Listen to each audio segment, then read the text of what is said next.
Sizə görə Vazın şahı hansı modelidir? 06. Niyə? Bir səbəbdir. 06. Bildimi? Birdən səbəbdir. Deyirəm də 06. Səbəbi 06. Bir də bunun cavabını ver. Yo, miniyə görə demirəm, amma doğrudan da 16-dır. Niyə görə? Çünki o öz canım ay məhəllə uşağımız qaqaş avtoslar.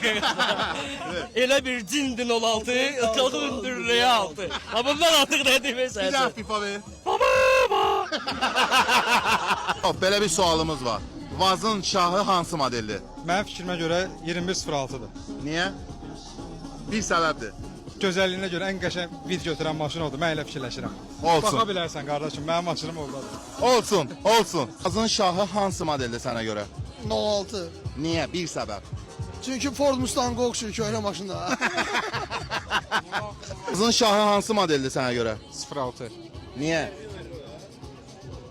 Çünki onun yol tutumu başqadır. Sənə görə Vazın şahı hansı modeldir? 06 qaqaş. Bir dənə səbəbdir.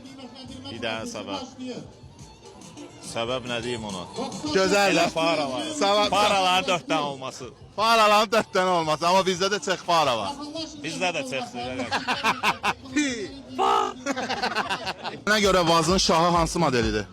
Mənə görə 06. Bir dənə səbəbdir. Yəni onun o brutallığı başqadır da. Yəni məni daha çox çəkir. Mənə görə. Vazın şahı sizlərə görə hansı modeldir?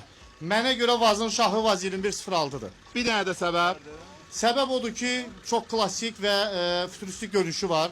Mən Vaz 2106-nı həmişə xüsusi olaraq bəyənmişəm və bilmirəm nədən görə.